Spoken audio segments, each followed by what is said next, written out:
Welcome everyone back to weekly weather updates, and in today's video we're going to have the latest from the live radar. We'll have a look at the latest weather warnings as we do have some fairly stormy weather incoming this weekend. We are seeing the jet stream power up over the next couple of days with a flat westerly flow developing, and it was pretty much guaranteed that we were going to see some sort of stormy weather within this westerly flow, and it looks like we could be seeing some of this stormy weather towards the weekend. It does look like a very lively low pressure system developing, tightening isobars, especially for northern regions, and we already have preliminary yellow wind warnings in force. We'll look at that in detail on the latest UKV, which does show that westerly wind getting unlocked over the next 24 hours. And we do see lots of areas of rain, some drier patches, but also lots of stronger winds as well.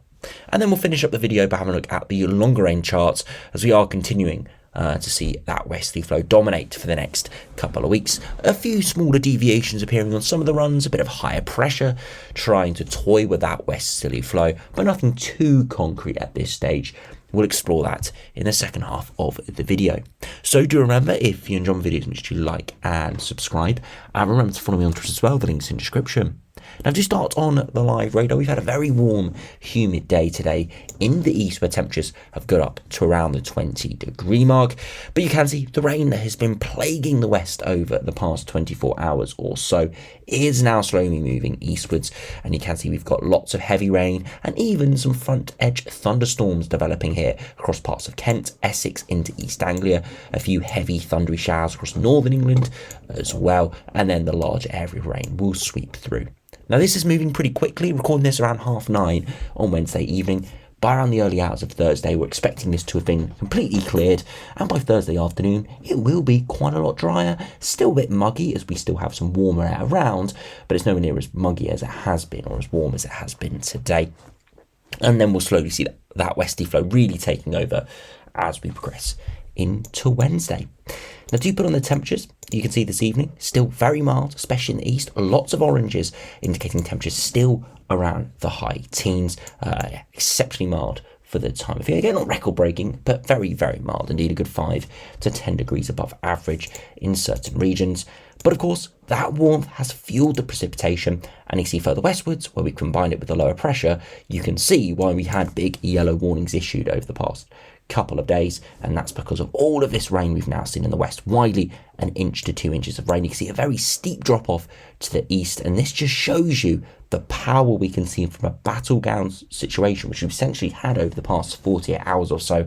High pressure to our east, low pressure to the west, forcing that warm air up from the south, and this has resulted in this big contrast, heavy, significant rain across western parts of England, southwestern and northwestern especially, and for all of Wales. And you can see it is slowly tracking eastwards over the course of the evening, but we'll see nowhere near as much rain in the east as we have seen further westwards. Now, if we do go over to net weather briefly, just have a look at those top temperatures today. You see Wiley got up towards the 20-degree mark, 22 there in London City Airport. So very warm for the time of year, almost 10 degrees above average, with the average temperature this time of year around the mid to low teens in London. But we won't be seeing these sort of temperatures into Thursday.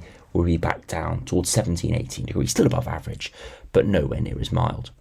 Now, if we go over to the weather warnings now, you can see we've got numerous weather warnings over the coming days. We've got this warning still issued until midnight here across northern England. Again, we won't have a look at this in detail because by the time most people watch this, this will now have expired. But again, it's for more heavy rain, potentially another inch of rain in places, and again, a few thunderstorms. Now to Friday, we've got a wind warning issued for the far northwest of Scotland here, really only the far northwest for the daylight hours of Friday. Again, for strong winds and high spring tides may cause some disruption in western Scotland. We're looking at 45 to 55 miles per hour, maybe in excess of 60 miles per hour. But the real stormy weather could be coming Sunday into Monday, where we've got this large wind warning issued for all of Northern Ireland, all of Scotland, a few bits of northern Wales, and some parts of northern and western England as well. It's from 3 a.m. on Sunday until midday on Monday, so it's a long period. Again, it won't be this severe for the whole period, but this is a blanket warning issued 3-4 days in advance. So we will see this refined and adjusted as we do get nearer to the event. But it has been preliminarily put in force, and I do support the fact that we have got these warnings. Again, I do sometimes show some frustration when we see warnings issued at the last minute, because it doesn't allow anyone any time to prepare. We're better off seeing these warnings issued and refined nearer the time, or even cancelled nearer the time, if no disruption is expected. But you can see a windy period is expected across the whole of the UK on Sunday into Monday, but especially in these regions. Initially, a strong south to southeasterly wind will likely develop 50 to 60 mile per hour inland and be 60 to 70 along coasts, and there is the risk through Sunday afternoon into the evening of 70 to 80 miles per hour and maybe even 55 to 65 miles per hour in other parts on those exposed coasts. These strong winds will be in conjunction with a high spring tide, and it could cause disruption. Again, we're looking at medium impact, low likelihood, but again, this will be adjusted nearer the time. So a preliminary warning of some pretty stormy weather into the weekend, and we can see that now on the latest UKV. Now, if you do run through the coming hours, you can see that heavy rain is slowly going to clear to our north and our east, and by sunrise, it will have cleared for pretty much all. As we head into Thursday afternoon, it's actually a pretty dry picture, as we do have a small ridge of high pressure building in, but generally it is going to be a little bit of a blip before the westerlies get unlocked as we head into Friday. See rain starting to push in from the west. Still might be a dry day in the east, but the rain is pushing in, and it will push in for all Friday night into Saturday. So all going to see a soaking. A cold front is within this, and you can see that with that line convection. Again, uncertain how severe that will be, but that is something to take note, as that could be locally very severe when we do that. See that line convection occur. 10-15 minutes of serious torrential rain and strong squally winds as well. It's something to take note.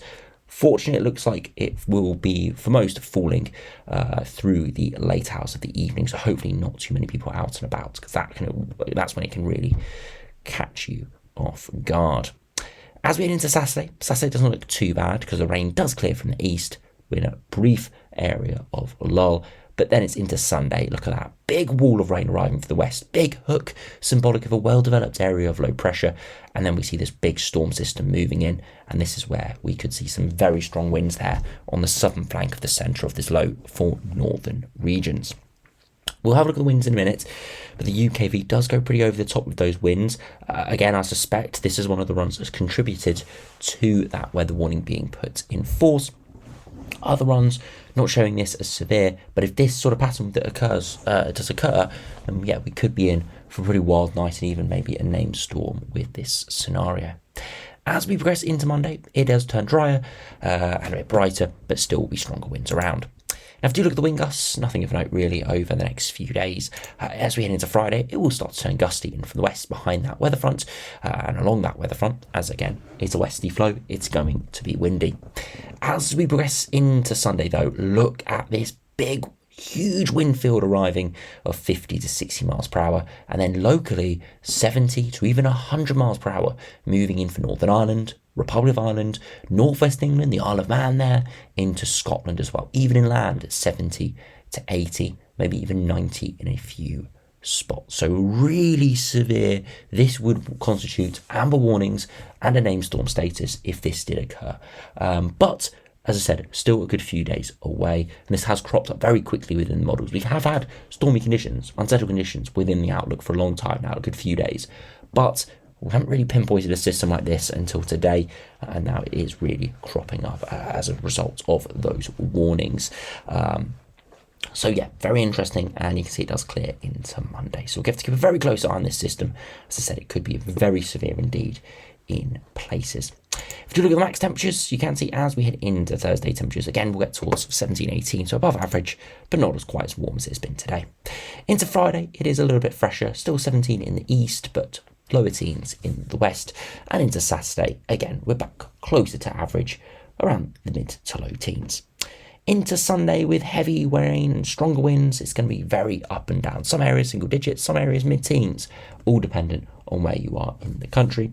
And then as we head into Monday, again, high variation, colder in the north, milder in the south, and still maybe 14 to 16 there for parts of southern England. Now, do look at the longer range. You can see the southerly flow at the moment. Low pressure is pushing in, and that's giving us our unsettled stormy weather, or unsettled and very heavy torrential rain and thunderstorm sort of conditions through this evening.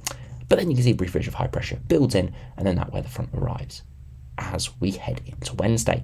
Now, it doesn't look like anything of note there coming on Saturday, but it's this system here that develops very quickly into Sunday, and it's those tight ice piles on the southern flank does push in, and as I said, could give very stormy conditions. Now, the GFS is a bit further northwards with this system, so less rain and not quite towards the centre of the low, so there would be weaker winds. But that doesn't mean the UKV is wrong.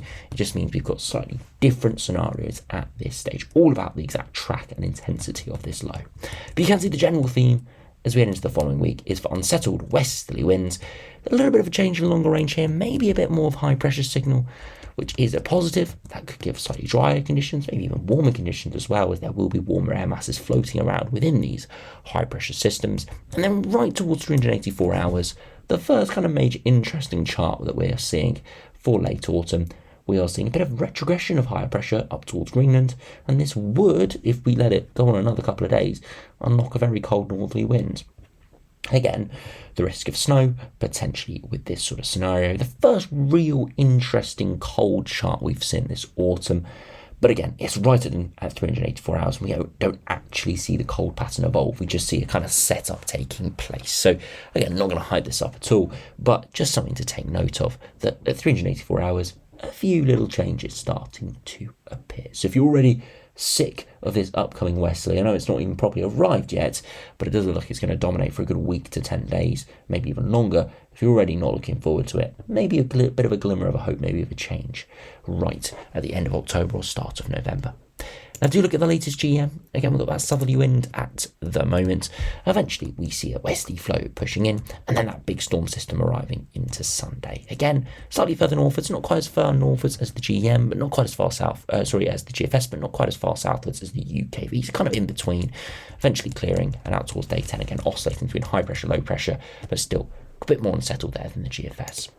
And if we finally compare to the ECMWF, again, a westerly flow pushing in over the next few days, that big storm system developing, a bit more southerly tracked, so more similar to the UKV, clearing through into Monday, and then we go into a westerly flow and towards day 10, again, oscillating between high pressure, low pressure, but keeping us reasonably unsettled, with northern areas more unsettled than southern regions, but generally just that westerly flow dominating.